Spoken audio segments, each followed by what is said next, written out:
I don't want to get in between this because I'm just gonna be very, very practical here. Why? Who's not being practical? Throw us a subscribe, a review, whatever you want. It How many helps out. subscribers do we have now? Let's keep that in house. You would clearly enjoy the Biggie concert more than the the Prince concert. Easily. You'd walk out of the Prince show, you'd be like, I should have fucking picked him. All right, we're gonna talk about flip-flopping. We're gonna talk about this kid Matt here. What did I do? You know what you I'm a did. pillar of consistency. This is a trash brand. Come on, you could do better. This is a Grizzly.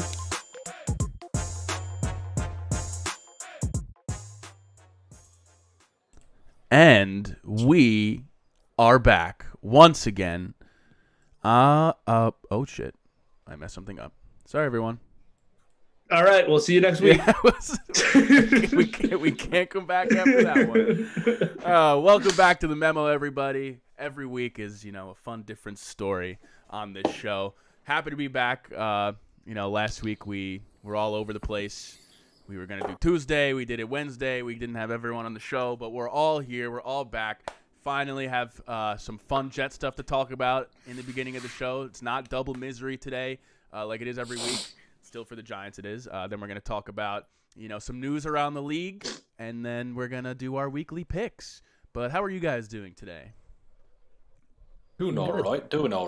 All right. What'd you guys do today? Doing good. Today?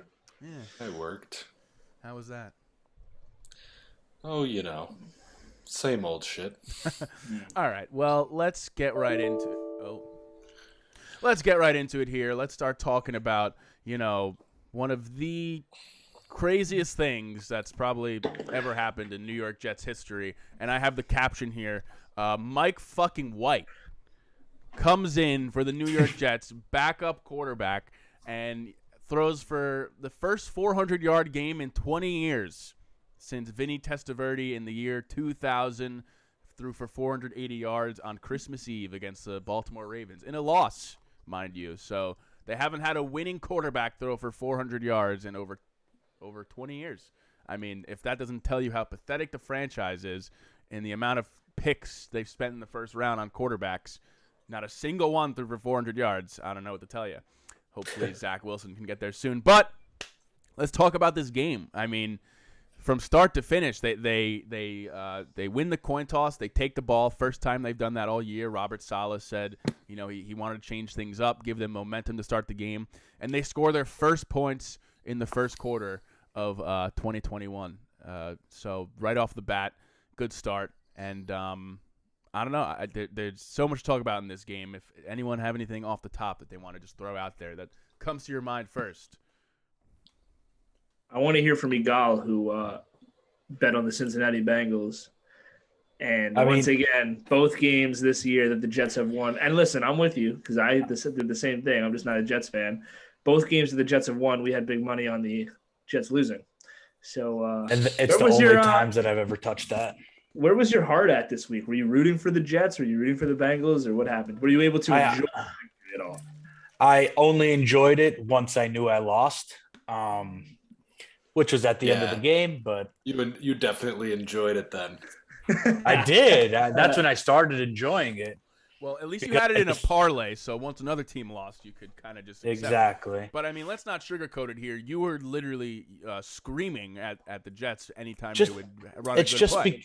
It's just because, I think of Mike White, backup quarterback. He's not going to really do shit. And every single drive, they just kept moving the ball down the field, and I'm like, what are you doing? Like, what are we doing here? Obviously, because I wanted Cincinnati to win, but once like I said, once I lost that parlay or whatever, I was in the fourth quarter, I was rooting for them, and that's when they ended up Yeah, I mean, I think the story of the game here, and you're right, obviously, and it's like last year. It reminds me of when Joe Flacco comes in, and everyone had already kind of given up on Darnold at that point, and it was just like, we want to go 0-, we want to lose as many games as possible to get number one pick for Trevor Lawrence. Like, if we win with Joe Flacco, I'm gonna jump off a bridge, because that would just be like, of course, that's how they lose the number one pick, and they ended up not getting the number one pick, but. Everyone, Mike White's in there. You're like, oh, I don't want to win with this guy in there. But what it showed me, and it reminded me, is that there's more to this team that we should be looking forward to and be excited about besides Zach Wilson. Mike LaFleur. I know everyone calls him MILF. MILF, Mr. Mike LaFleur. Everybody calls him MILF? I swear. First time I've heard that one. First time I've heard that one too. I'm big on Jets Twitter and Jets Discord. I see it all over, so don't worry. I didn't make it's people call him MILF. I mean, I call him MILF after this week. Mike LaFleur calls his best game of the year.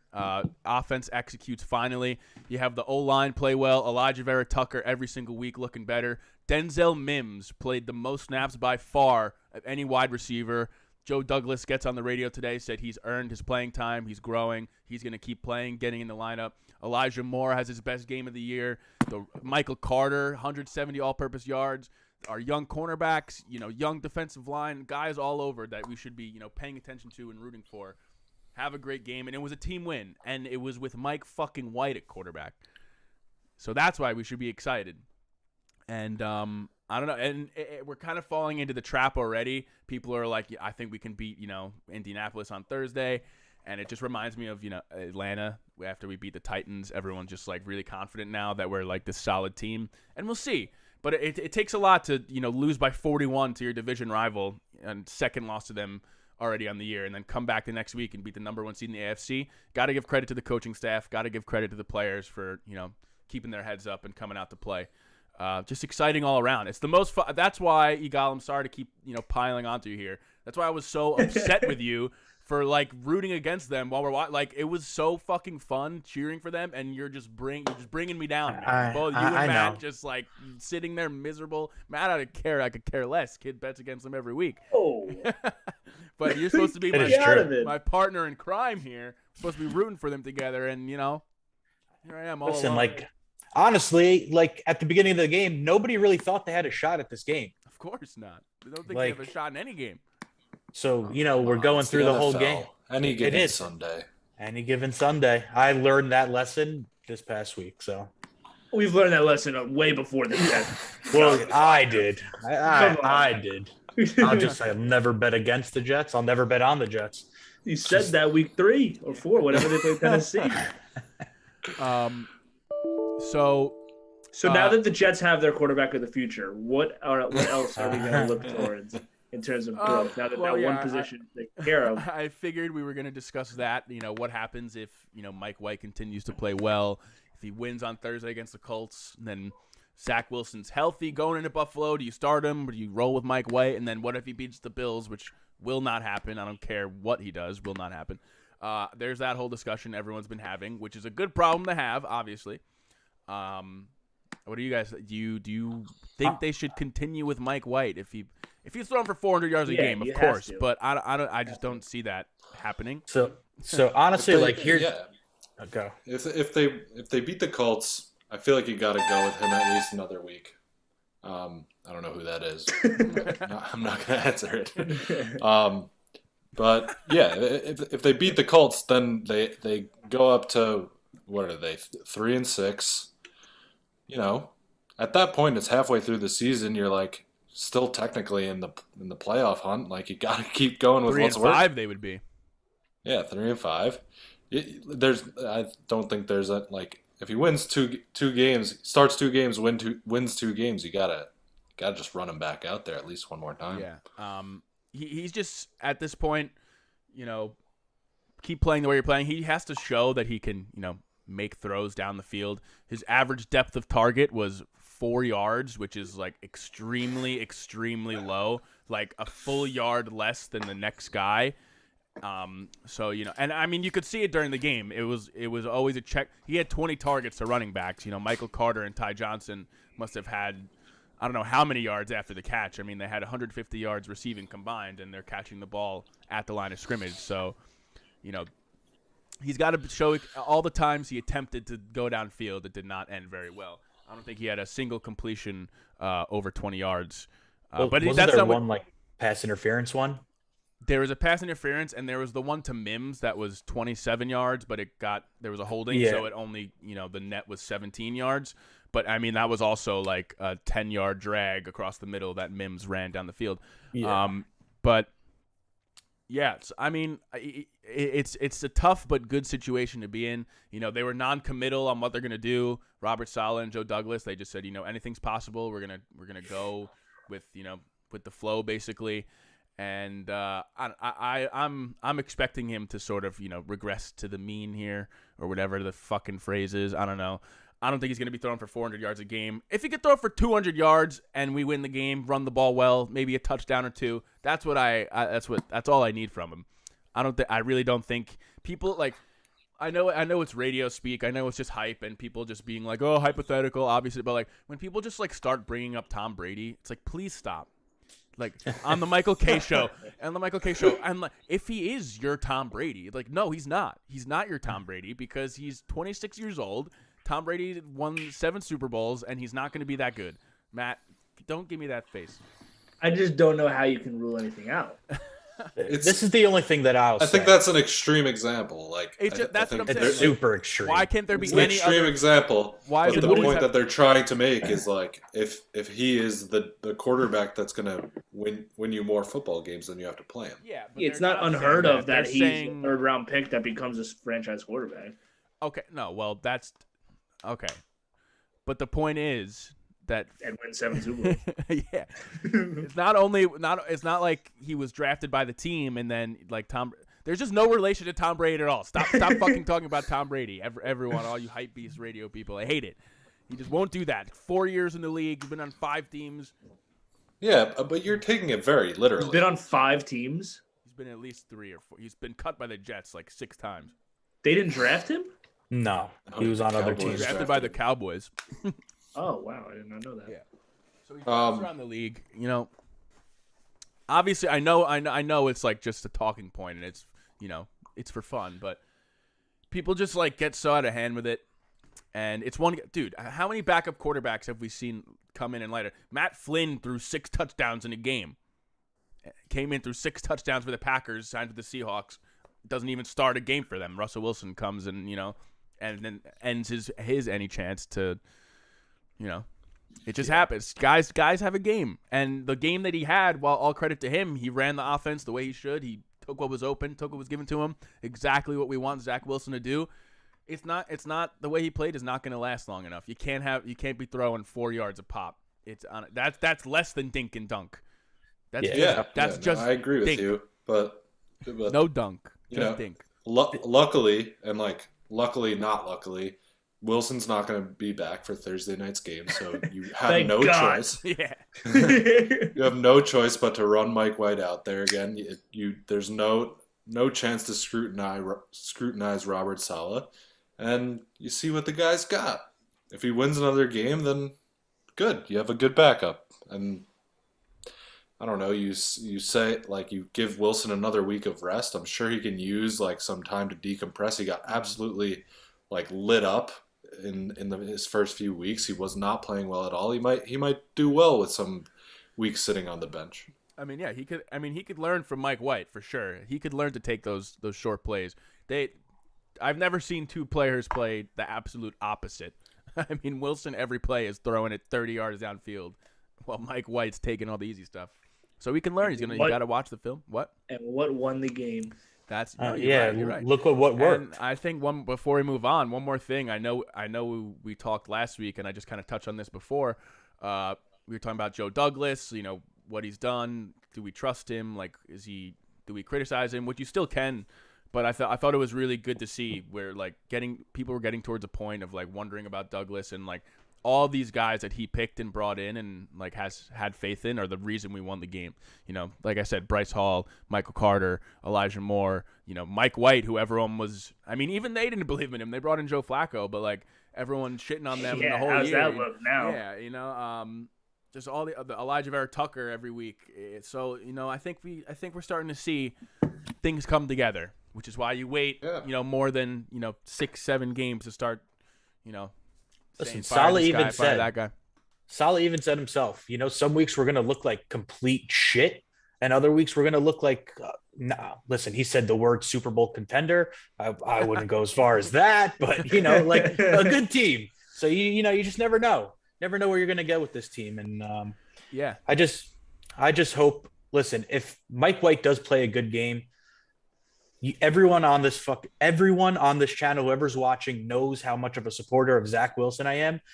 He just either one of two things is not NFL ready or doesn't understand the playbook or the game plan as well as Mike White. So I personally believe if Mike White does have another good game or two, that you should, see how long it can go with him. Mm-hmm. Yeah, I don't think there's much harm in just like saying Mike White is the starter for now.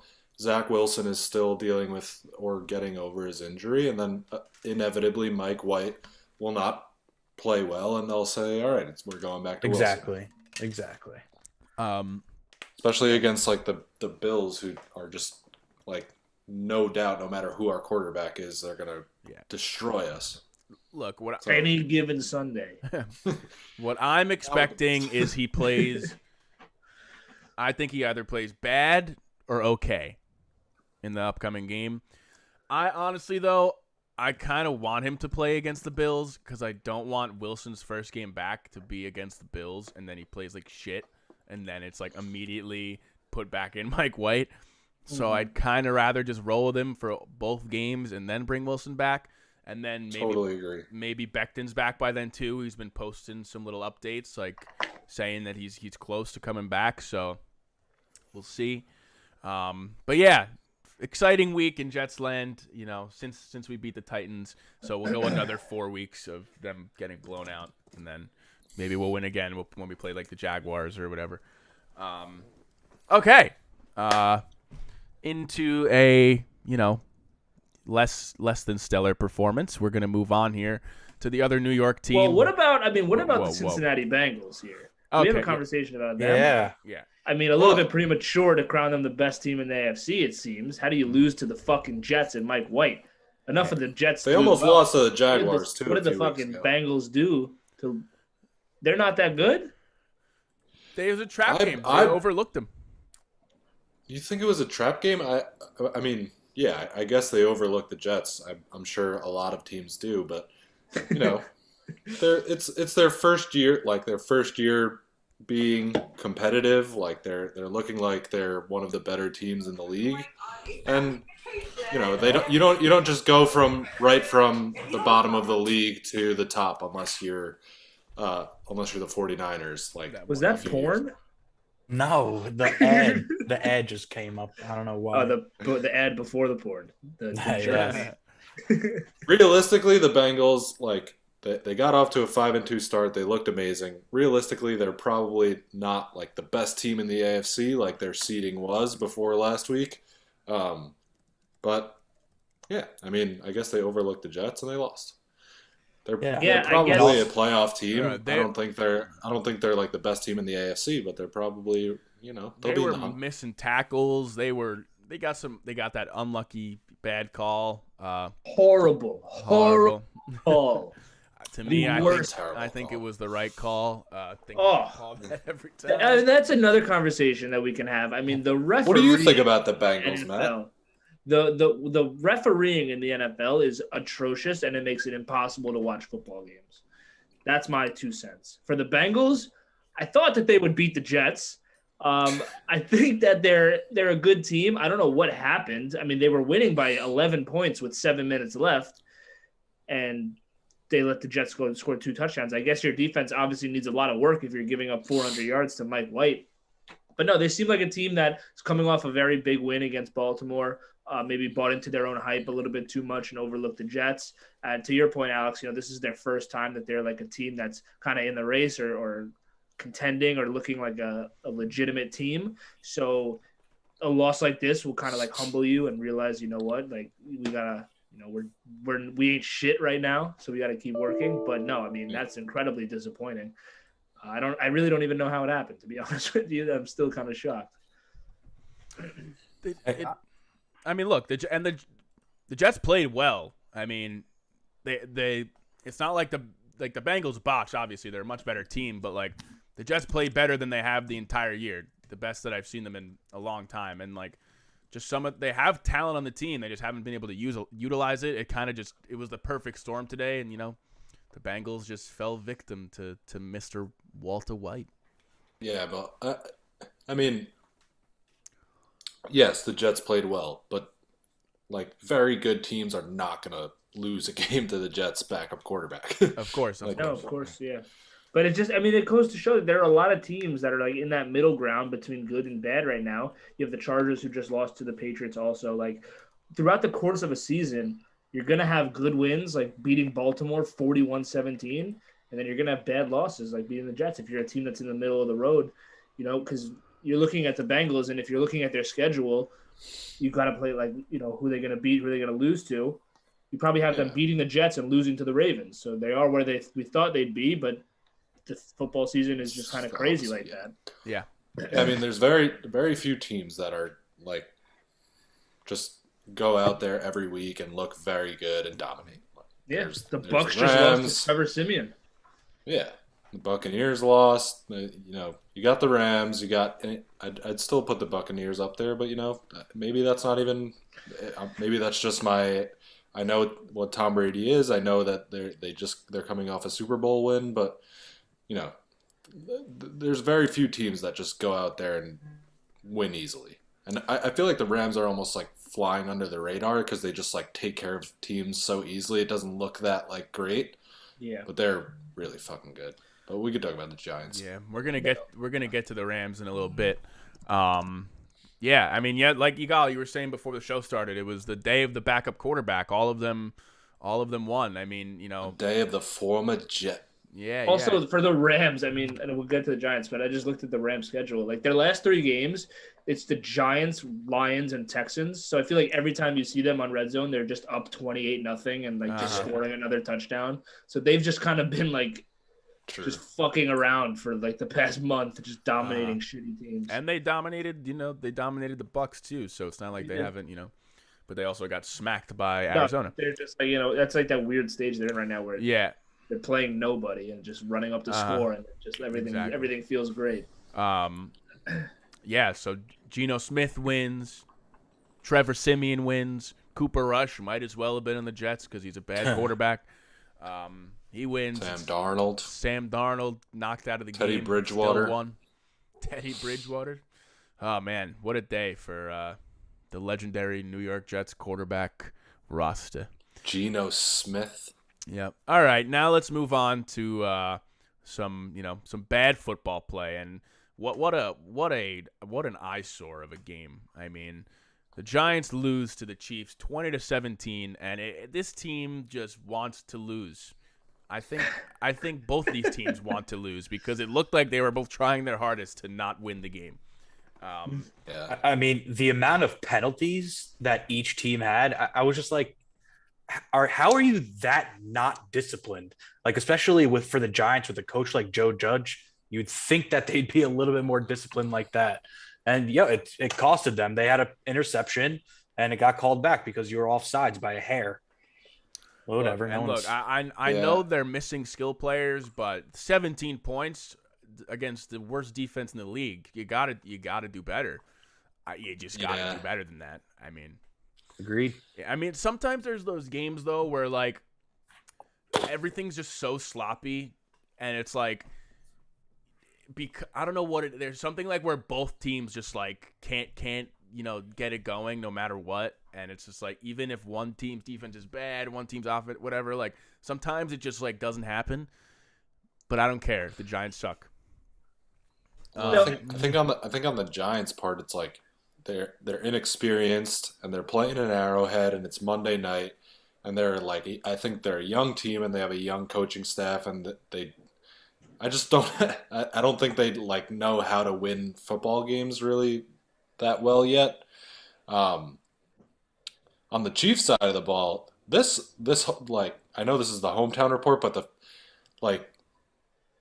I used to even when the Chiefs would dominate teams. It was so fun to watch them because they were so fucking good, and you'd get air out to Tyreek Hill, and Kelsey running down the sideline, just putting up so many yards and so many points. And now it's like I'm like dreading watching the Chiefs. It's like sad. What is this shit? What is going on here? First of all, Tyreek Hill, as great as he is, had like 17, 18 targets. Travis Kelsey has like 3 receptions. Like, it used to just be like no matter who it was, they were going up and down the field. And it's Travis Kelce has been doing nothing the entire year. I don't know if he's like not all in it. I don't know if it's his fault or if Mahomes isn't looking at him. But Matt, I know you were talking about like people have been saying it seems like they don't trust each other. They're not on the same page. Like something's up over there. Why?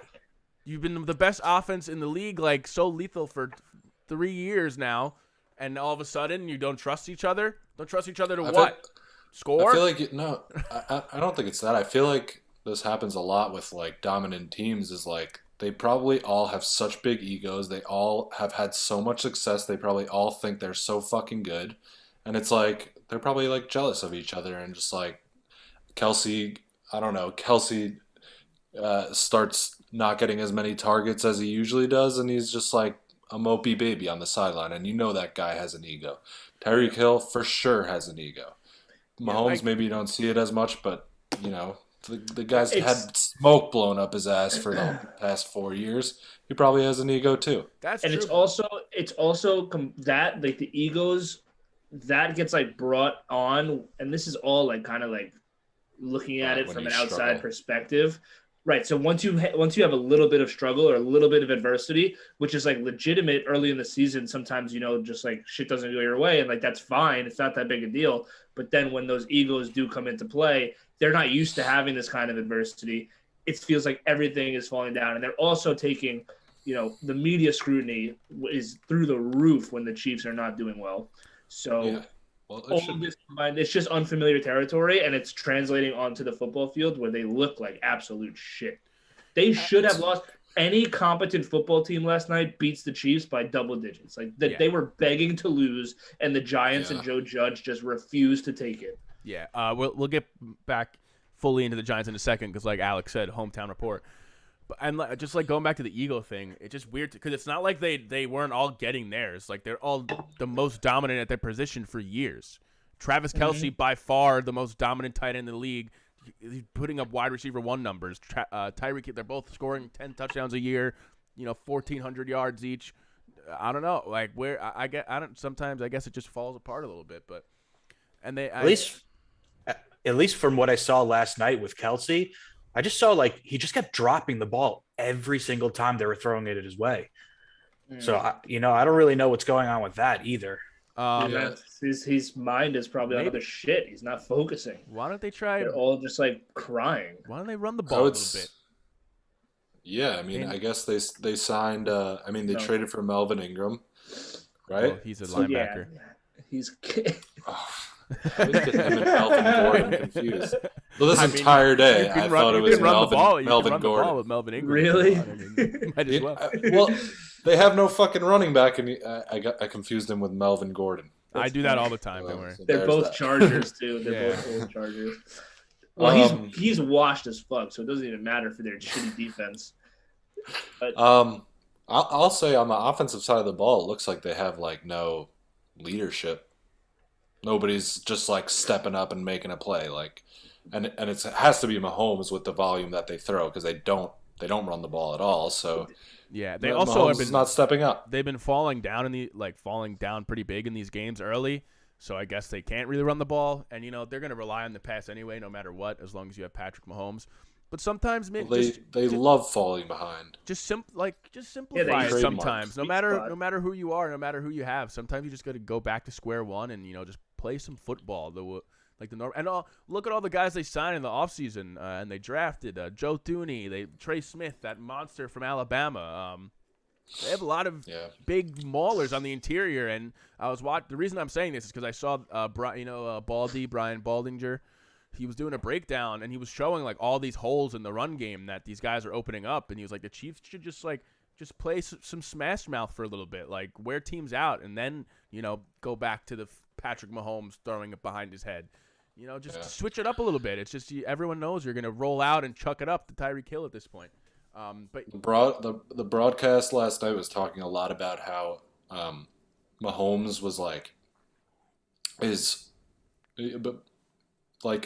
sometimes bad quarterbacks will assume that a player is going to be open and they'll throw the ball and he won't be open and just go to their first read, and Mahomes is actually doing the opposite, where he's like assuming that players won't be open, so he's like rolling out of the pocket, like not taking easy throws, throwing it. He's honestly playing a little bit like Zach Wilson has been like with the Jets, I think, like not taking anything easily, and it's really hurting the team. Yeah, I mean, he's also gotten away with it. It's more like Wilson's, young, and he just thinks he can, throw it all over the field. He hasn't had that experience yet.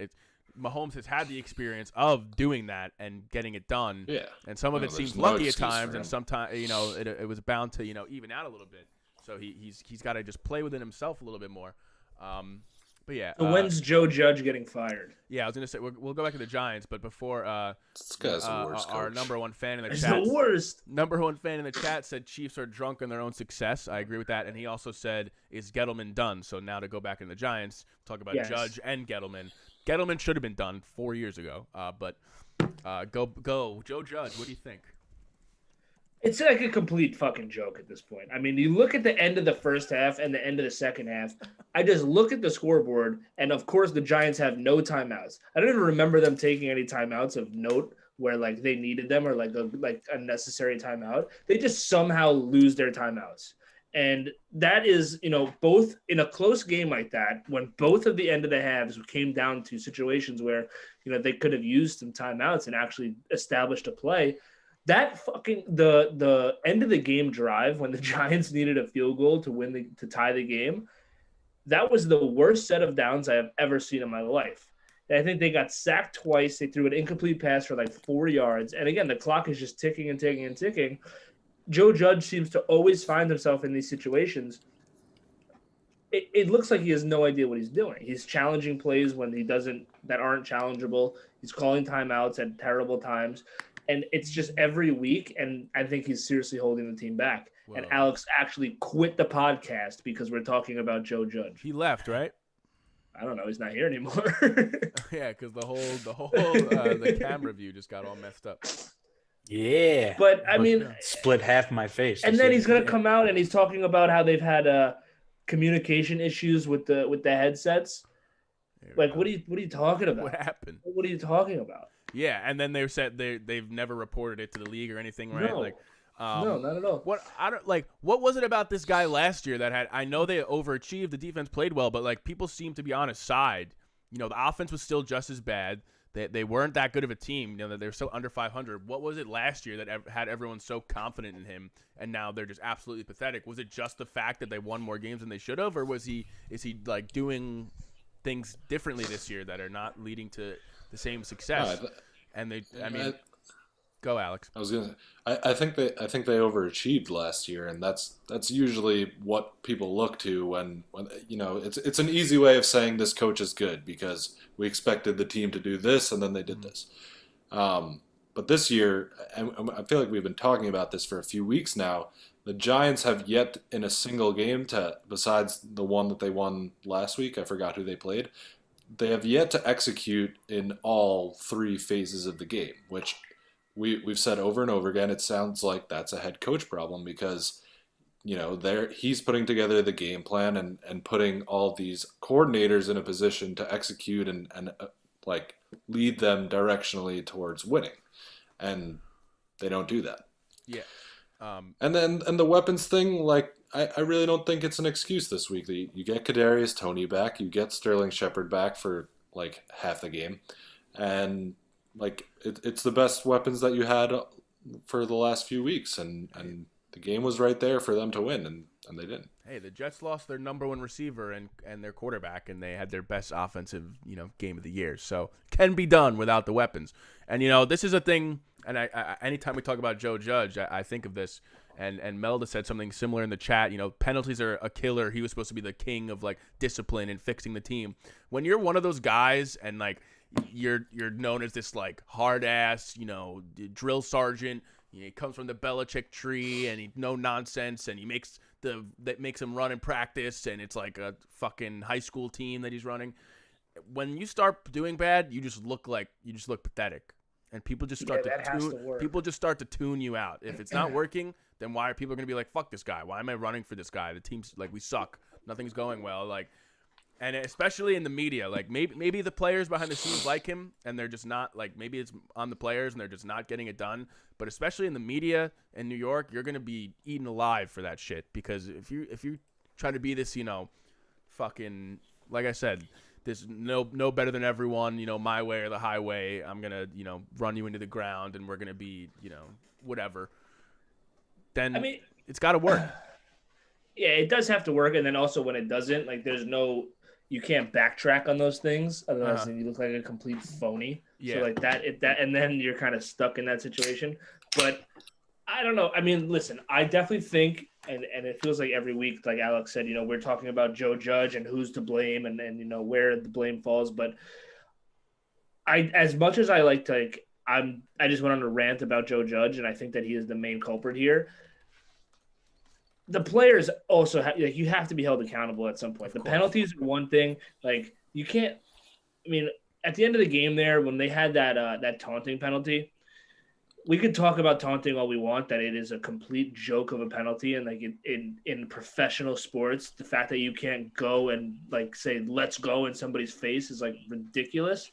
But at the same time, everybody knows the rules. You know the rules. You're Elijah Penny, a running back who is probably, just lucky to be suiting up every week. And it's the biggest play of the game. You're driving down the field. You have to know that you can't do that. I hate the rule more than anybody else. But come on, man. And then that cost him right away. Then they're jumping off sides on that play that obviously gets fucking picked off, and they would have won the game. It's just the coach can only do so much on the sidelines, and the timeouts and everything is not helping him at all. But these players are also letting themselves down on the field too. Like I said, there's so many reasons why they lost that game last night, and the Chiefs were just offering it up to them. Yeah, no, you just got to execute. It comes down to sometimes you have to, and people get sick of it. It's like we just didn't execute. And sometimes it is that. Sometimes like it's there. And the players just didn't get it done on the field. Like sometimes the play call is right. Sometimes the game plan is right. And the players just don't do it the right way. And it's still going to fall on the coach because it's like, oh, you didn't have them ready. You didn't do this. You didn't do that. It's easy when you're sitting on your couch watching the TV and every play is going by so quickly and you only analyze, did it work or not, instead of looking, what happened. So, but it doesn't seem like anybody, even the people who break down film, are very confident in him at this point. But I feel bad. I mean, I don't know. I mean, it seems like he's dealt with a pretty shit hand. You got Dave Gettleman being your GM. Daniel Jones. I still don't fucking know. I don't know what the hell that guy's deal is. Great. He did not look good yesterday at all. He looks like he's just scared. Honestly. He looks like he's got like happy feet, and like he's always running around, and I don't know what it is. They don't let him air it out. Like we talked during the game, every play is like a 5-yard pass. They're running outs to Sterling Shepard on 3rd and 4 that get 3 yards. I mean, that's play calling, and that's Jason Garrett, which we also we play the blame game, and he's responsible. But you're playing the worst defense in the NFL. I mean, throw the ball downfield. Things happen. When you saw what the Colts do for the past 3 weeks, every time the Colts throw the ball 50 yards downfield, they get a pass interference call.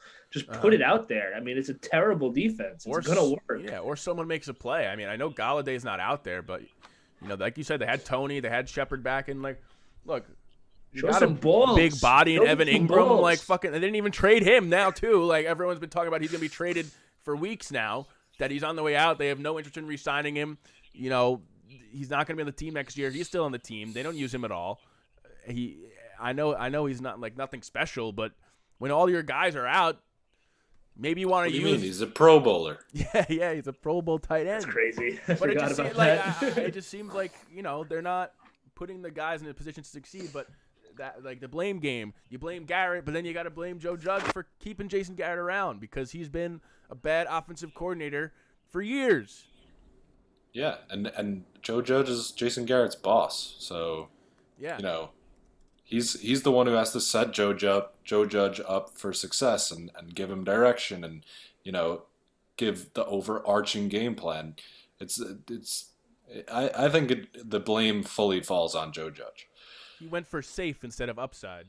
He thought Jason Garrett would be like a steady presence, maybe help Daniel Jones along the way. But you gotta get someone who's part of this modernizing of the NFL and the way things are run. Like, I'm not saying go out and get the next Sean McVay. Well, I think but like, the good thing about hiring Jason Garrett is a lot of the time when you hire a good offensive coordinator, you have to worry about them getting hired for head coaching jobs. With Garrett, he'll just take the paycheck as long as you'll supply it to him. yeah. If no one else is calling.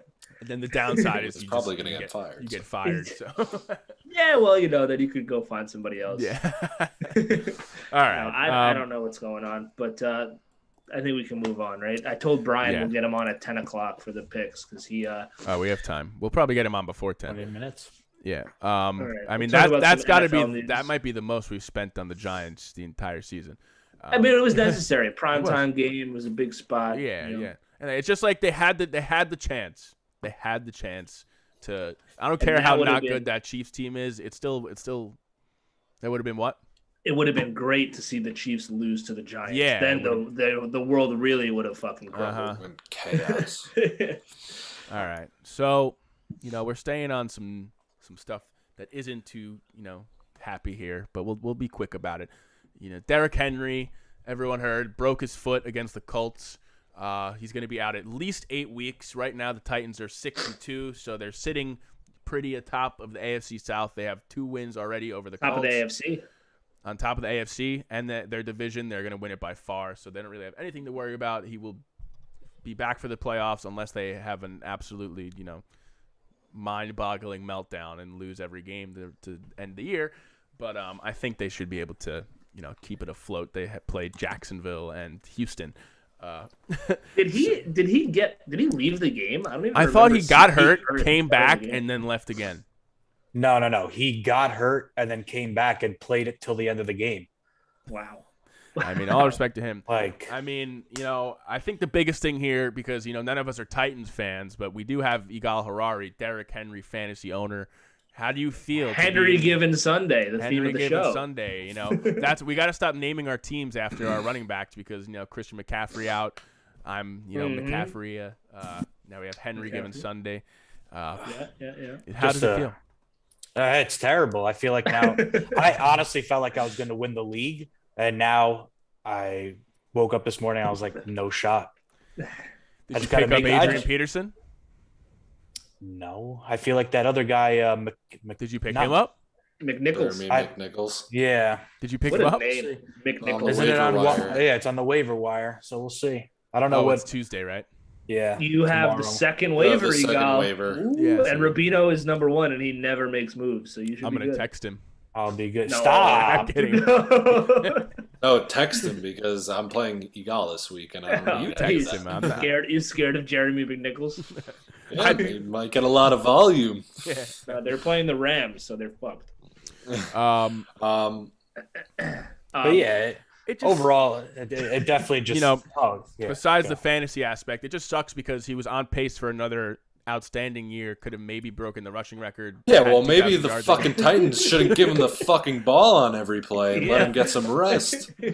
280 carries in 8 games. That's like a season. 180. That is literally a season. after the year, like the previous years that he's put on his body. Did I say it before the season started? Was I extremely wrong early on? Yes. Did I just get away? Maybe. I mean, No, but I'm still, jokes aside, like that kind of volume is going to hurt anybody, no matter how superhuman you are. But again, I mean, I'm no doctor. Is that a volume injury or was it a freak play? Who fucking knows? I didn't see the play that it happened He on. broke his foot. I mean, I don't Sounds know. like Could someone, sounds like a lot of someone- carrying the football would do that. yeah. a lot of carrying, cutting, dragging heavy people around. Yeah. But it just sucks. It's fun. It's fun to watch him play because every single week it's like, oh my God, Derrick Henry just ran for 70-yard Nah, touchdown. I think it's boring, honestly. It's not fair. Just dragging people around, and then it gets in the open field, runs like a 4.3 40. It's just like, come on, give someone a chance here. Yeah. And also, Ryan Tannehill and AJ Brown are on my fantasy team, so probably Yeah, good. well, For that's a good thing they have Julio because he never plays. So Yeah, it's too bad that you didn't That know guy Derek. sucks. It's too bad. If only you knew Derrick Henry would get a lot of touches before you drafted those guys. Yeah, right. No, but at least in years past, they would. Brian Tannehill was crushing it for the last 2 years. Now he sucks. So you're saying you're happy that Derrick Henry's hurt. Yeah, I think they'll probably throw more. Well, this is going to be a Definitely good throw test more. for the running backs don't matter argument that I've been beating the drum on for a while. So we'll if see. McNichols have comes in and starts tearing it up, then Yeah, or even if the Titans are still like, if they don't skip a beat here, there's something in the water in Tennessee. no, there's. I feel like it might be a nothing blessing in in the water for running disguise. back. Yeah, there's nothing in the water for running. Not a blessing in disguise, but holy how many times can this team fucking run the football? Like I throw know. it, mix it I up a know. little. I know. It's just like you're gonna have to at some point. Yeah, like- I mean, It's the same thing that's been happening the last couple of years with the Titans. It's like they get to the playoffs and they have to throw the ball, and then Tannehill stinks it up.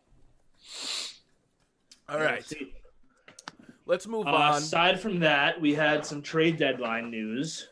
Typically, this is how every NFL trade deadline goes, where there's a lot of rumors that don't end up happening, which I don't really understand because you mentioned Evan Ingram, and like there are so many other similar players where it's like, why would the team not just get something for them?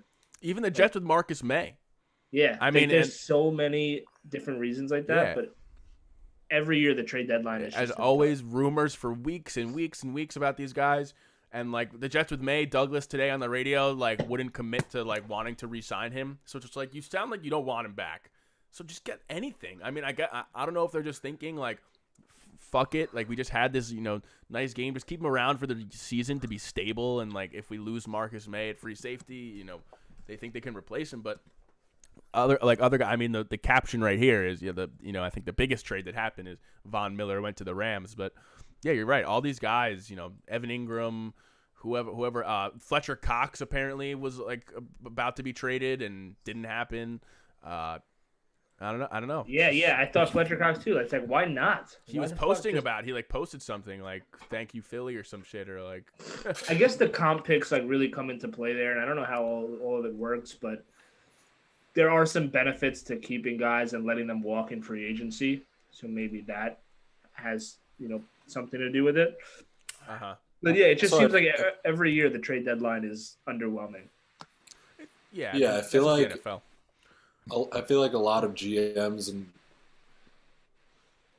I feel like the average lifespan of a GM/coach is like pretty short, and pretty much most of them, at least the bad teams, they're all coaching and putting out teams like for their job, and they're worried that if they get rid of their good players, then they might, do really bad and get fired at the end of the season. Like there's always that murderer's row at the end of the year, just like the day after the season ends, and just like a million coaches and fan GMs on? get fired.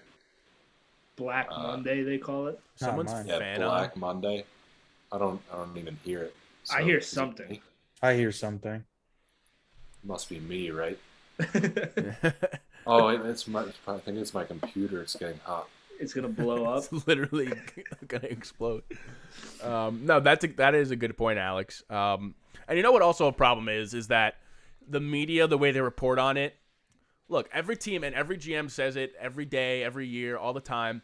They take calls on people. That doesn't mean they're actively looking to trade them. That doesn't mean they're out the door. That doesn't mean like they're officially gonna be traded. Like, but the media's reporting this team's taking calls on this player. This person's on whatever. This and that. Like they're all just talking about like any little conversation these general managers have about every single player. So everyone's expecting like all this movement and all this stuff to happen because of all the things that the media and stupid Adam Schefter talks about. And now he's so excited, Matt, like you said, for Deshaun Watson rumors to go on for the next fucking year. And I don't give a shit about him. I hate him.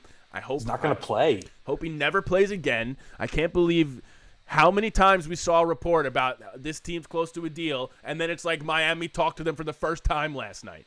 Yeah, no, Like, are you it's fucking like kidding they're me? about to trade it, and they're like, "Wait a minute." Yeah. The Dolphins are like, "Does this guy have some scandal going on? Yeah. What's going on with him?" And then all the reporters are like questioning Brian Flores, like, are you guys going to trade for God, Deshaun that Watson? shit's And he's like, brutal. I don't fucking know. What do you want me to say? But That's so fucked. But yeah, I think just naturally as fans we have the benefit and like the luxury of having like a longer timeline or like an expectation for turning things around. Mm-hmm. If you're a GM of a team like, and you think Marcus May gets you another like win or two, you might just keep him just for that. Yeah, just to. Yeah, and I get it. I mean, what would they have gotten for him? And like also Melda saying Crowder too. A lot of people thought he would be on the move because he's going to be a free agent. Like people just think flip him, get anything. But it's just like, do you really need like a 4th, 5th round pick for these guys when you could keep them around, be steady, like especially with the young team that they have? Like with Marcus May with the comp picks that I was talking about, they get a 4th round pick if he leaves in free agency.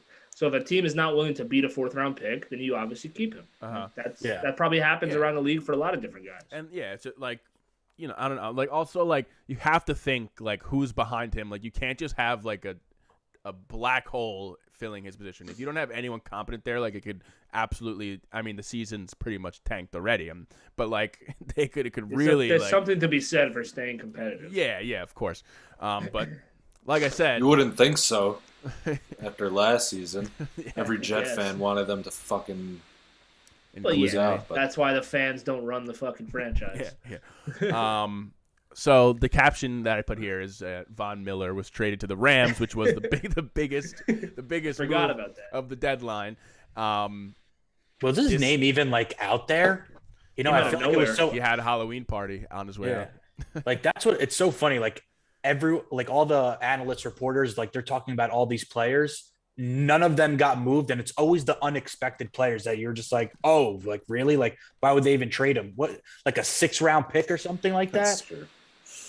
They're talking about every player that doesn't get traded, and then the one player they never talk about is the one that gets traded. It's so stupid. No, it wasn't a 6th round pick. They got like a 4th and a 6th. A 3rd and a 4th. Third and a 4th. I didn't hear anybody talking about Dr.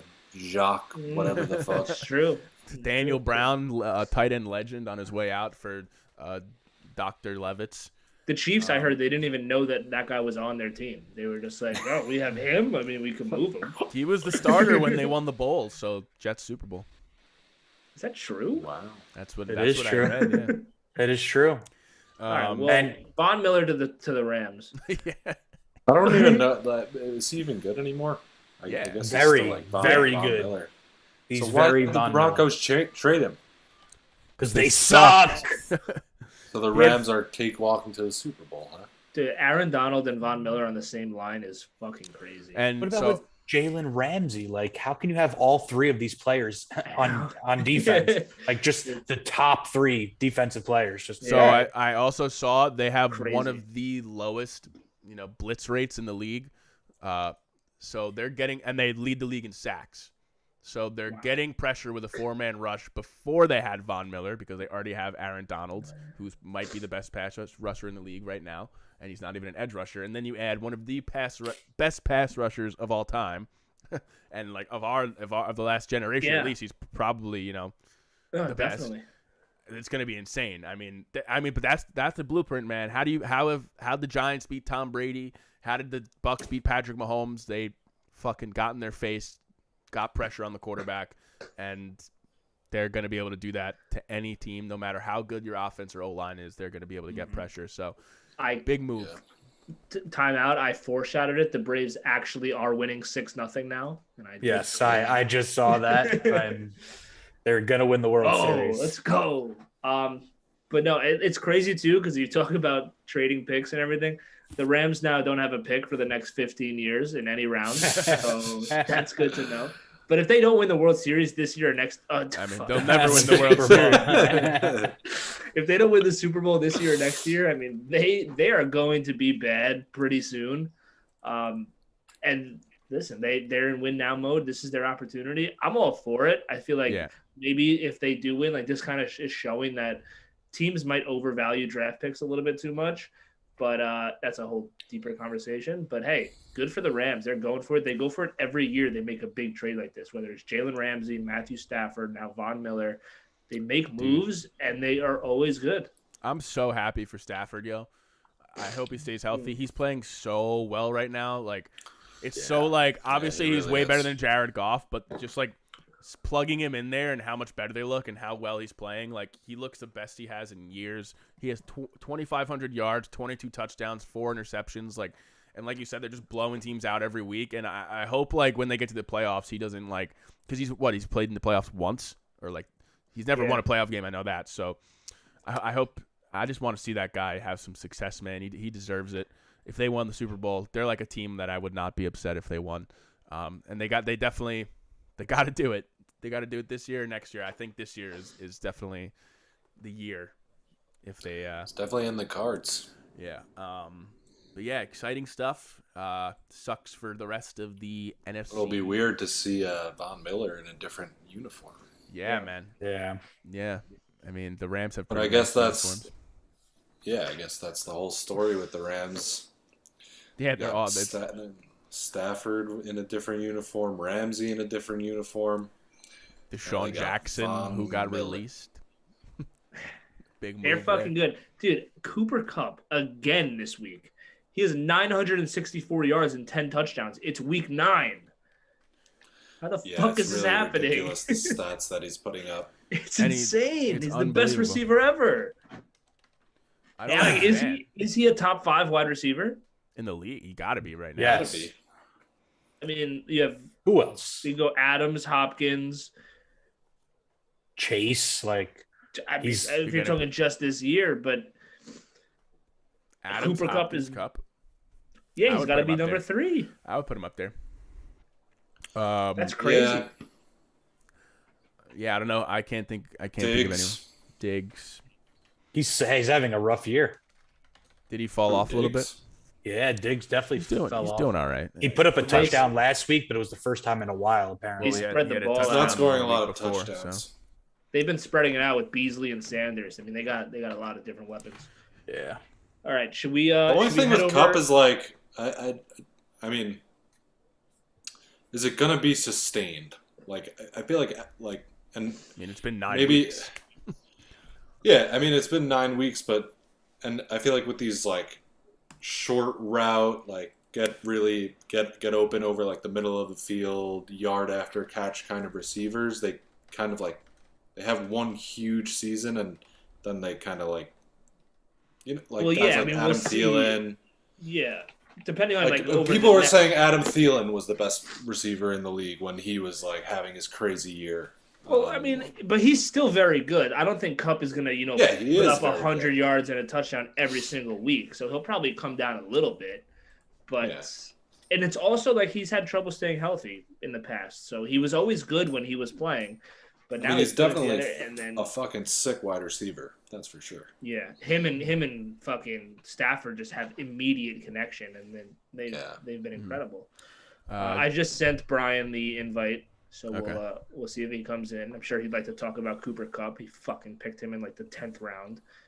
He's also having the best fantasy season ever for a wide receiver. And Brian's team is just not fair Yeah, he in killed me. general. He drops 200 points every week. Playing him this Every week, week. so I'm very upset. Thank God. Did he answer you? Is he coming on in a second? Yeah, he said he's making a drink. Oh, he's going that route, huh? Making a drink. Now I have to make a drink. All right, so we'll do the records and the game of the weeks this week while we're waiting for Brian. Big week for Igal. We'll get right into it here. Igal has taken over first place in our standings, and Igal, you were complaining about your tie earlier this season. The tie is the reason why you are in first place. Yeah. So we have You're Igal. welcome. We have Igal in first at 15, 12, and 1. I'm in second at 15 and 13. And then Richard, Alex, and the fans are tied at 13 and 15. What do you have to say for yourself, Richard? You're tied with the fans. People like Michael. What about Melnick- Alex? People? No, Alex is not here right now. You're tied with clawing people, back. the conglomerate of the fans. That is Michael Melda. That is Michael Kornfeld. Michael Kornfeld. Wes. Wes. I mean, listen. I mean, this is the dregs Russ of society Brodsky. here. That you're my father, my own father. Look, man, I'm not like Matt. I think our fans are very smart. I mean, they watch this show, they listen to this show, they have to be educated. Yeah. So I have no problem.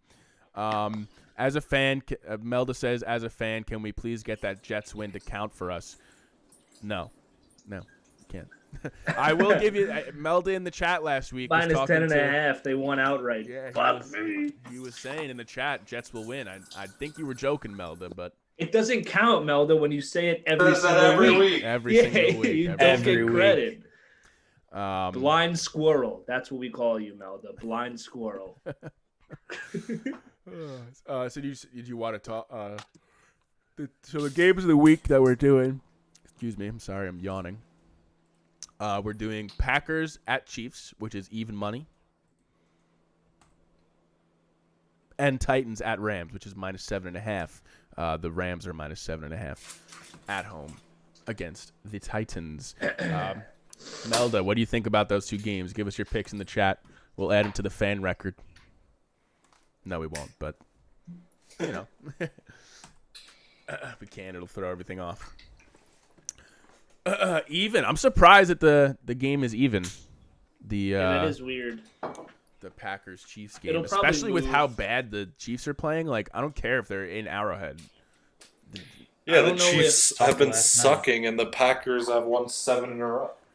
Devontae Adams has not been cleared yet. Maybe that has something to do The with Packers are the first team to win Interesting. 7 in a row after doing 3 backflips down 30. Fucking stupid bullshit stats that they fucking put out. it. All right, we can start our picks, and then we'll get Brian to do his whenever he comes. Right? Okay, We can so- start with First one let's I have. start with the spreads. Let's start with our spreads, and then we'll Okay, get to well.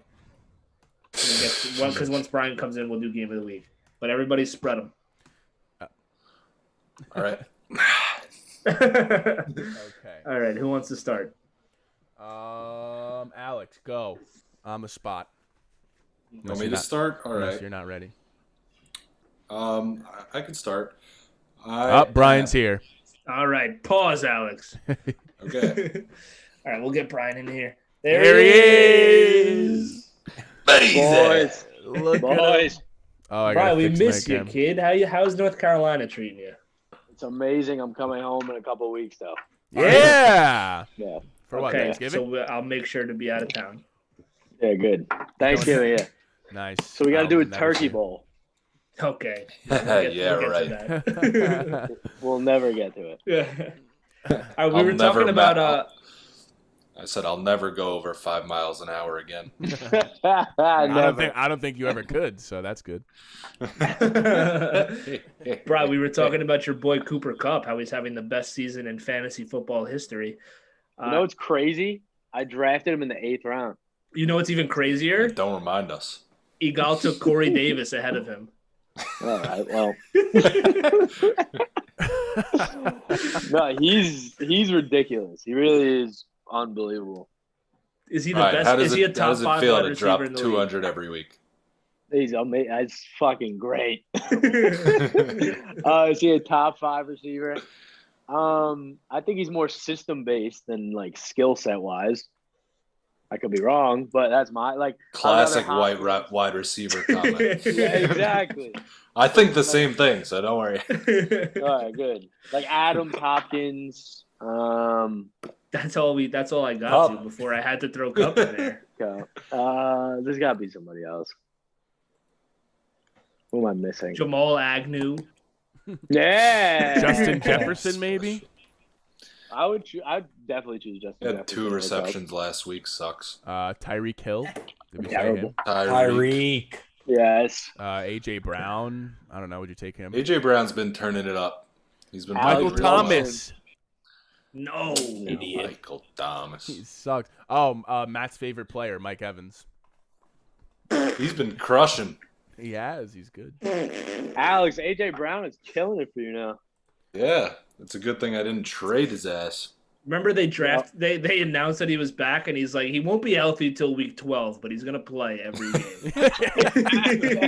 It's like, what are you talking They were like, he's about? only playing 50% of snaps. It's like, how about maybe like don't do that? Yeah, he has a torn ACL, but he's out there. He'll be out all there. right. All right, Bryce. So we've got.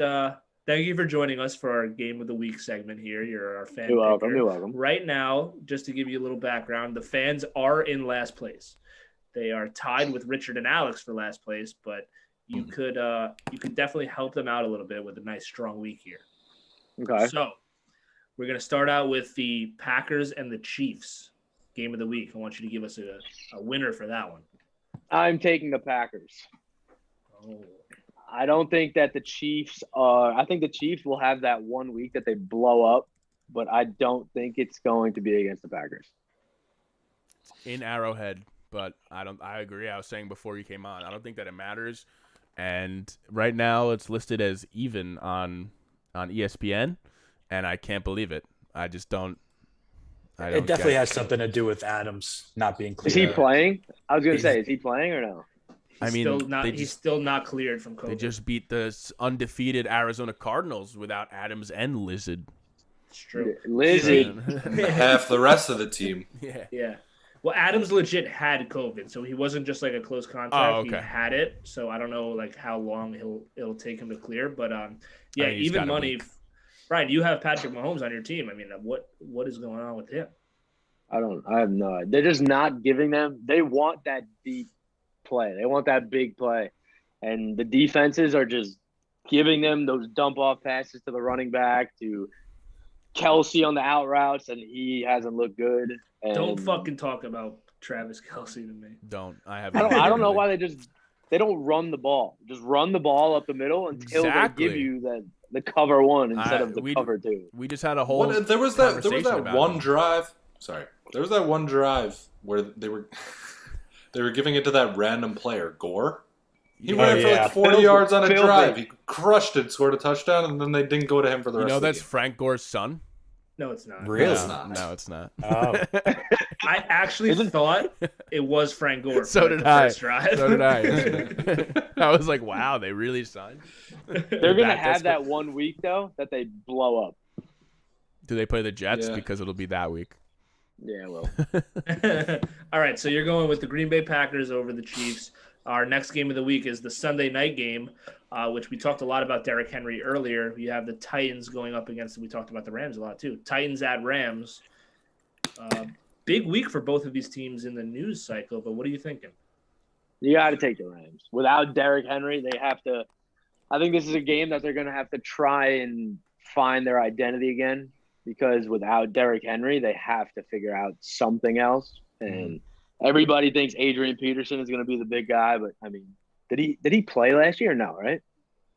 I don't believe so. I don't think so. Or if he did, he got cut. Was he on the football teams? He was on the Lions. He was on the maybe? Lions, and he had 600 yards. Last year? season. It's filthy like Seven touchdowns. I didn't know. I mean, he's not the same guy he was, obviously, but he'll be like a goal line back. Played 16 But- games. You know he's been running headfirst into his son. The poor kid. God. Oh my god. But yeah, the Rams are going to smoke them. So They've been smoking everyone, so yeah, they're gonna That's smoke. Minus 7.5. Can you believe that? Big That's a spread. big line. that is a big. I don't know if I would take that. I might go Titans if I was betting With on the it. spread, I don't know. That's But what I'm straight saying. up, But which spread? straight up. Spread 'em. All right.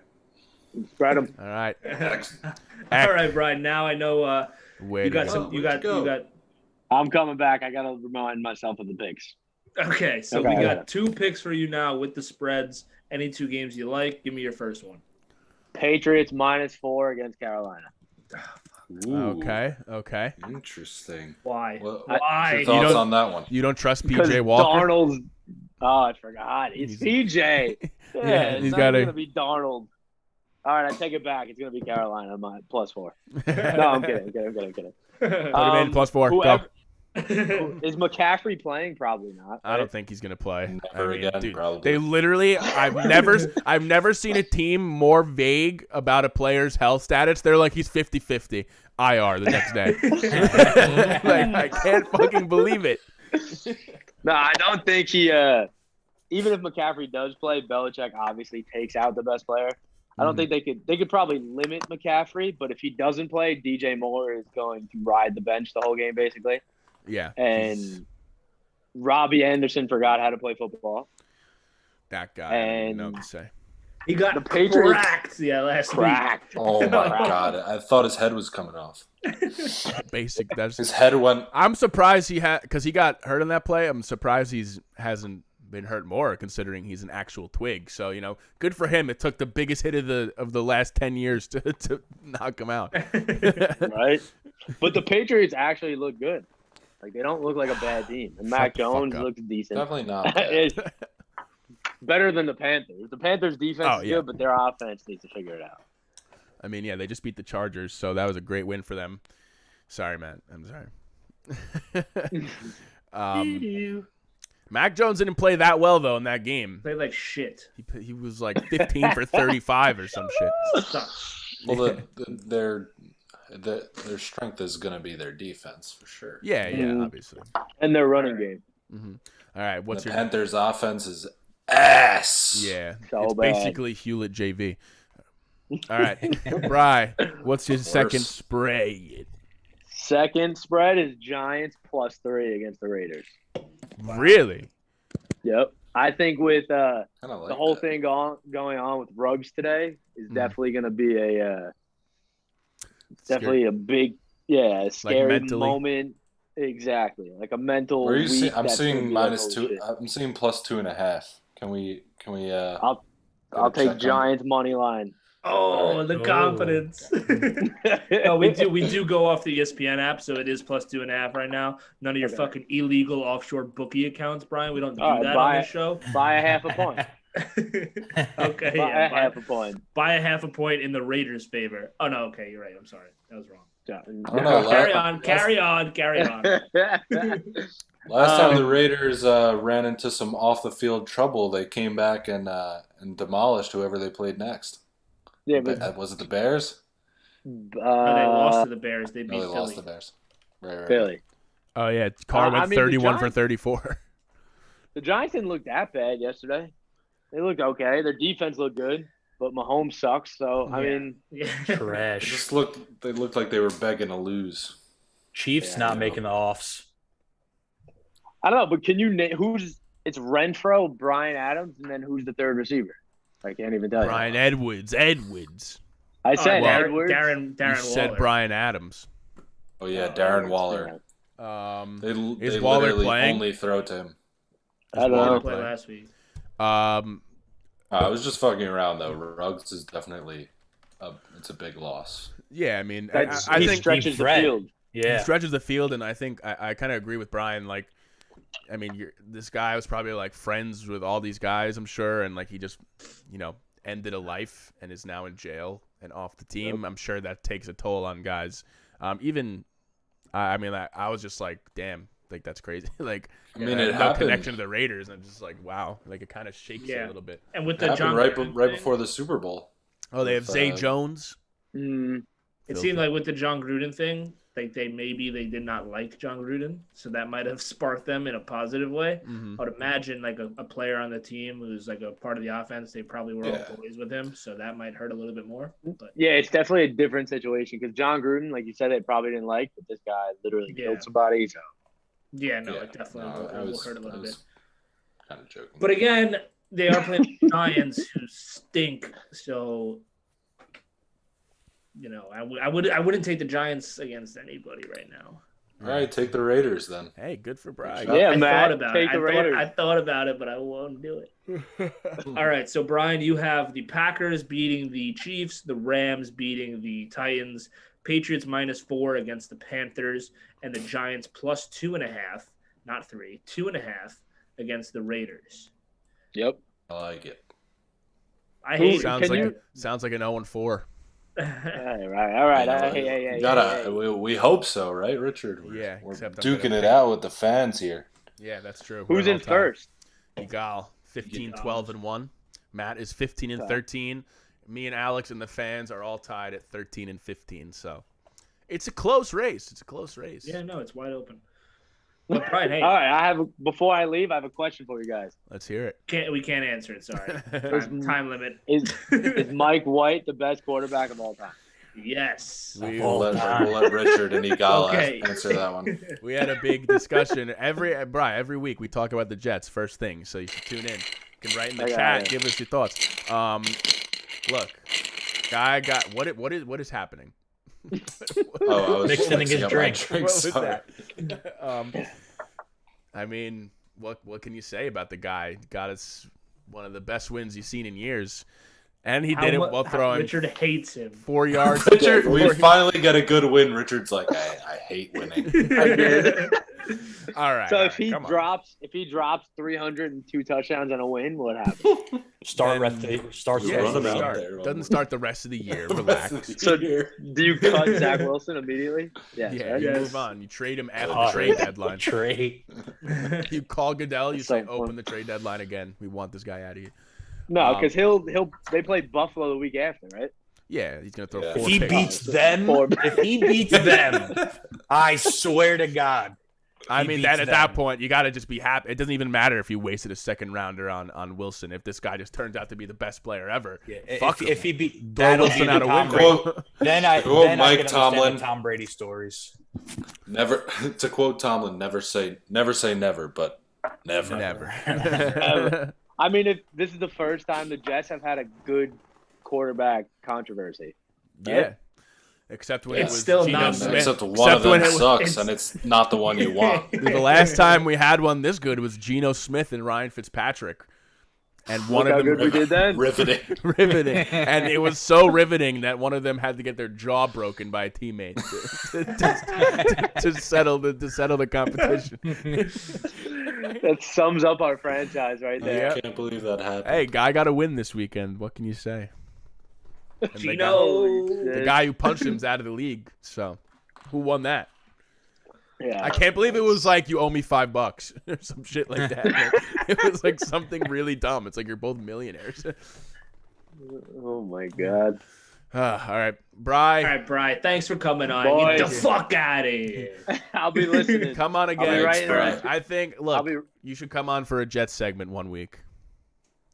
I wish Can you we- guys. hey, can we talk about that off air before we make promises that we don't want to commit to? I'm just asking. You know, get some new. It's always just me and Yigal. You know, either being miserable or hyped up.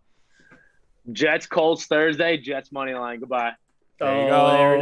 There it is. Goodbye, guys. Later, you, Bri. Bri. See you soon. Bye. Yes, Richard, sir. why don't you have balls like that? What? I literally picked them one week. He picks them every week. Their I'm spread. picking them this week. Yeah, his whole fantasy team is Jets players too. Every year. And he wonders why he sucks. Matt said he's starting Michael Carter, ROS. He is filthy. Don't fucking start. Alex, did you see what I did last week? No. I had Michael Carter in my lineup the whole time. 2 minutes before the game, I changed it to Devin Singletary. Fucking Carter has 28 and Singletary has 3.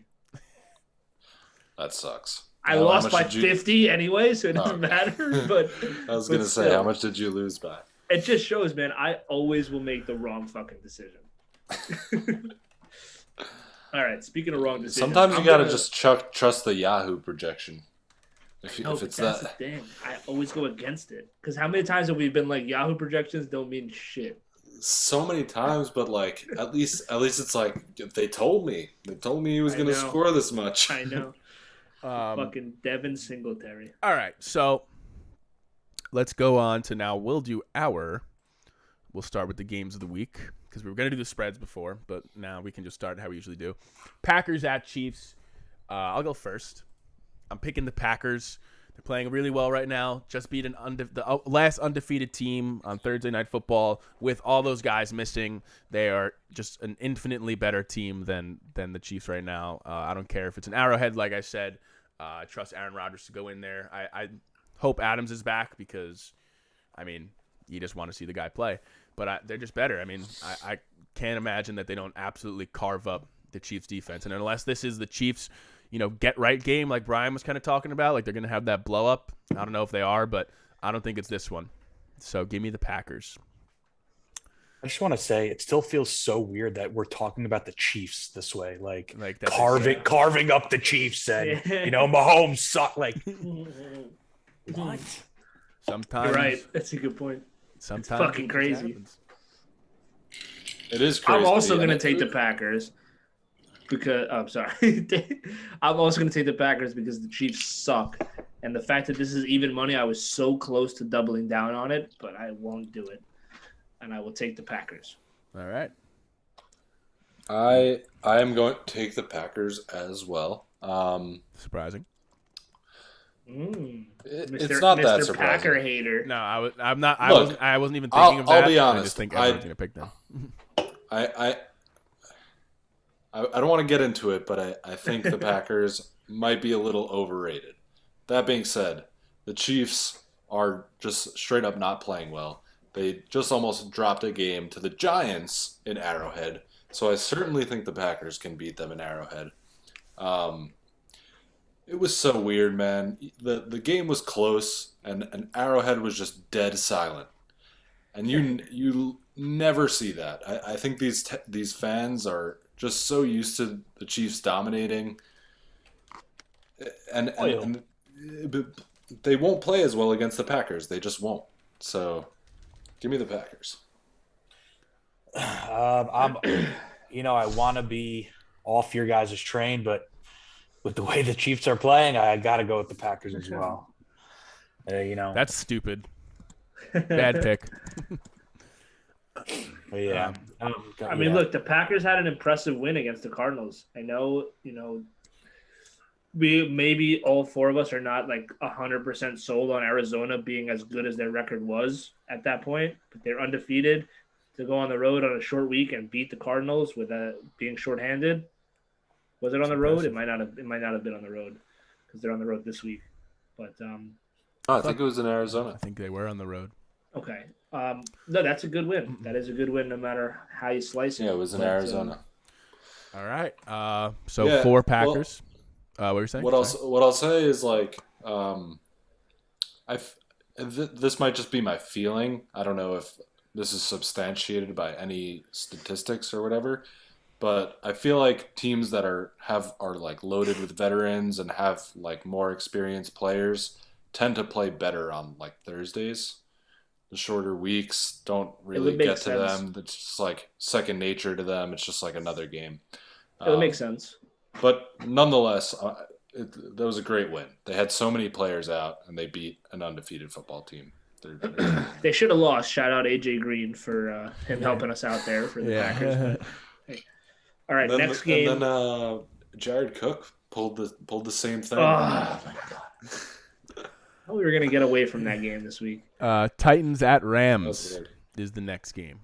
He sucks. The Rams are minus 7.5 for any double down potential. I'm obviously going to take the Rams, and I'm not going to double down. Rams are just honestly, I think the team to beat in the NFC. So maybe the NFL. Yeah, I mean, but like I also think about it like you throw the Cowboys in there. I know we're not talking about them, but those two teams are the top 2 teams at least in the NFC.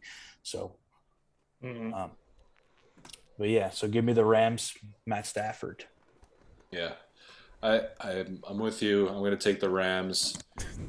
I think the Titans are a decent / pretty good team. It looks like they've been, hitting their stride recently, but they just lost hands down their MVP. I don't see them beating the best team in the NFL. Good point. Good points all around. Matthew? I'm going to take the Rams also because the Titans, even with Derrick Henry, I don't think that it changes much that Henry is out. I'd be interested to see what the line would have been if Derrick Henry was playing, because just to get an idea of how much people value that part of their offense. But even with or without Henry, I was going to take the Rams, and I don't think that right now the Titans defense is the team that's going to keep that Rams offense in check. So this is a bad matchup for Tennessee because they can't – a high-powered offense like that, I don't think that they have what it takes to kind of keep them close.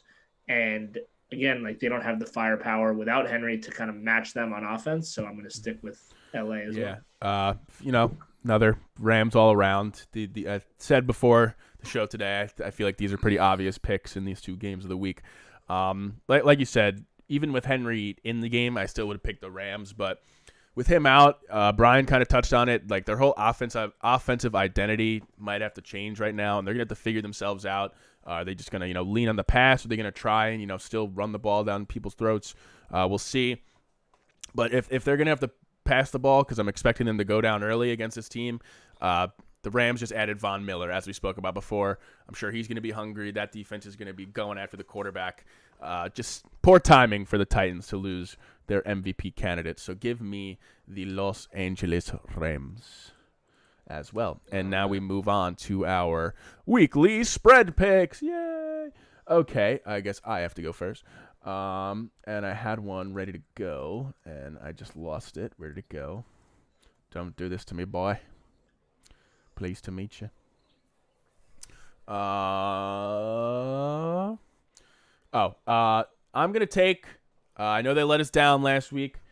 I'm going with your squad, Matt. I still believe. Give me the Chargers -1.5. They're playing in Philadelphia. I don't care what Philadelphia did to the Lions. This is not a great team, in my opinion. The Chargers have struggled the past few weeks, but I think this is a game where they can sort of get right. And -1.5, I think, is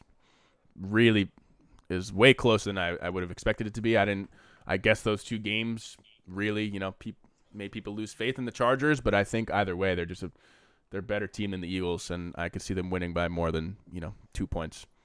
So give me that. Give me the Chargers -1.5. That was my first pick as well. I think that line is very, very weird. 1.5. I mean, I know the Eagles obviously just looked amazing against Detroit, and the Chargers have lost 2 in a row.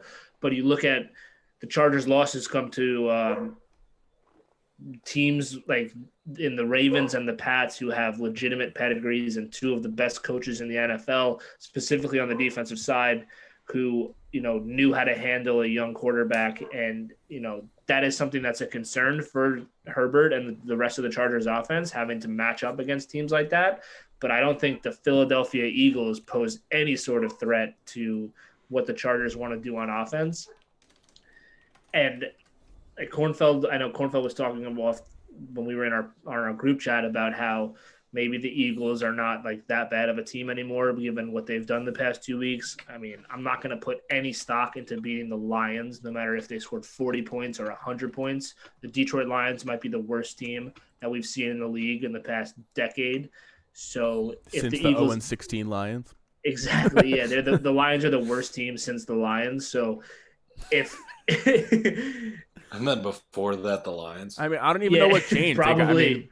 They beat the Lions and they just lost to the Raiders the week before. Like it's not like they're like on a run or anything. Like I think one thing I'll say about the Eagles is I feel like they've had like kind of a tough draw with their schedule so far. Like they've played a bunch of good teams, if you consider the Raiders a good team, and like the Lions, they play who's on their schedule and they looked good. So maybe Vegas likes that. I don't know. Yeah, I feel like it's more of an indictment. I agree with your points though. Like the teams that the Chargers have been losing to are two of the longest tenured coaches in the league, and like they're able to handle some younger QBs. I just don't. I feel like this is one of those games where like the line will probably close at like 4.5 points, even once it gets to Sunday. Once people are like get on this line now, probably bet early. Yeah. So, but yeah, I'm with the Chargers as well. all right. It's also interesting with that. I was also going to take that game, but honestly, now I just, got to be strategic over here. But one thing that I was going to say about that game was the Eagles are also 0-3 at home. They don't play well at home at all. So that's just another point. That's a good point for your benefit. But I think if Dak plays this week, yeah, he should be back this week, right? Yeah, I think so. Should be. He had a chance to play Sunday night. So after losing Von Miller and this terrible Broncos team, I'm taking the Cowboys at home -9.5. Don't mind it. Yeah. He's supposed to be back. You just said that, right? Yeah. Versus who? All right. The Broncos. Broncos. That's actually I like that pick. I am going to go with. I don't really understand this line. Cardinals even money against the 49ers. I was looking at that. The Cardinals, like I was saying earlier, they were playing on a short week. They're a relatively young team, obviously at the quarterback position. I don't put too much stock into a loss against the Packers on short week. They were bound to lose eventually. I still think they're a very good team. And Matt, you brought this up the other day. The 49ers are like 1-10 in their last 11 home games or something like that. So this game's in San Francisco. They haven't won at home this season, and they're playing a really good Cardinals team. I'll take the pick'em. That was weird too. I almost took that. I don't know how that's an even money line. Oh, I don't know if you want to change. You should be able to change it. Kyler Murray might not play. He sprained his ankle, and they said it's like a legitimate 1 to 2 week injury. So that might be why the line. Okay, so I'll make like a backup pick then. Yeah, that's fine.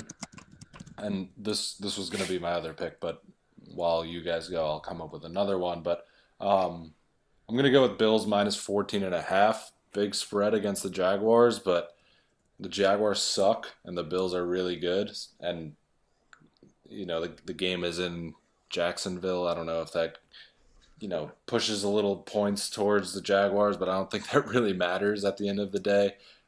The Bills, they pulled away from the Dolphins late. They looked like they were struggling a little bit in that first half, but they pulled away late. I don't think they're gonna have any trouble with the Jaguars, and I think they'll probably blow them out, just like they did the Dolphins and the Texans and all the other teams that are right in the Jaguars tiers.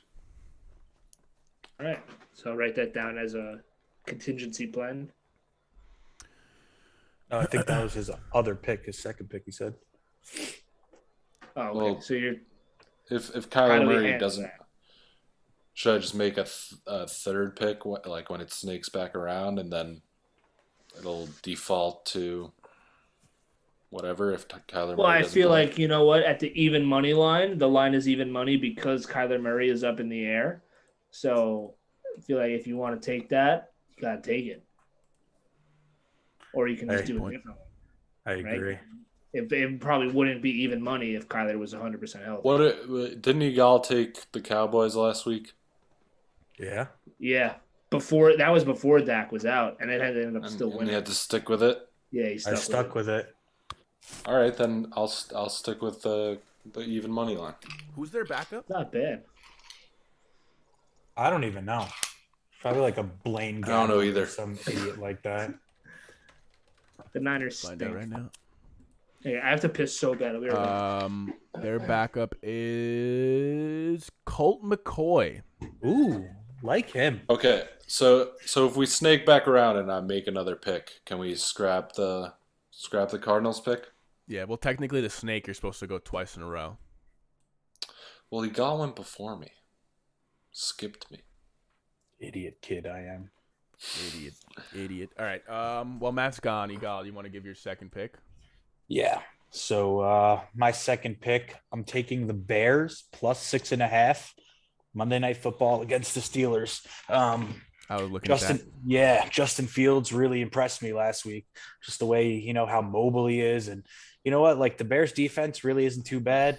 And I hate the Pittsburgh fucking Steelers. I think they suck. I think everything about them sucks, except for their stellar defense. But Ben Roethlisberger, trash. Yeah, But that was the Yeah. only thing that kept me away was their defense against Fields. yeah, But 6.5. exactly. stay Like in I it. feel like they can cover a touchdown at Yeah, least. even and if they don't win, they could because cover. Roethlisberger can't score points. He'll score maybe a touchdown or two a game, 14, 17 points, with the field goal. So I think they could stay in it.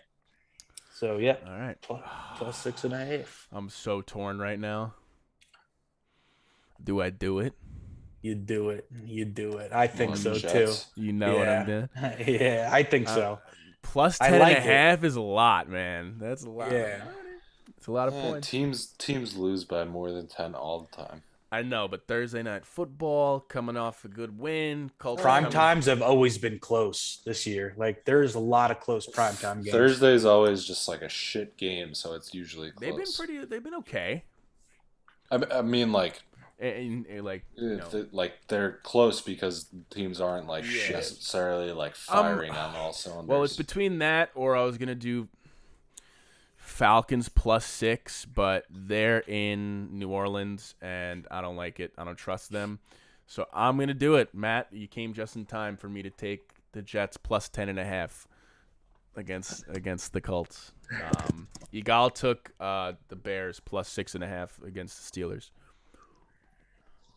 And now you're up. Loves the primetime game. Yeah. Oh, now you're up. Suck Now you're 'em. up. Look, I just think the momentum's in the Jets' favor, all right? Coming off a good win. Colts are coming off brutal loss where Wentz throws the dumbest picks I've ever seen. Maybe they can keep it close. Then I don't think they're going to win, but middle of the pack defense, the Colts. All right, well, you know what? Putting a lot of faith in Mikey White. Yeah. Well, you guys said I hate him, so now I got to prove that I love him. Love. All right, so I will go then to wrap up the episode. I will take the Baltimore Ravens minus 5.5 against the Vikings.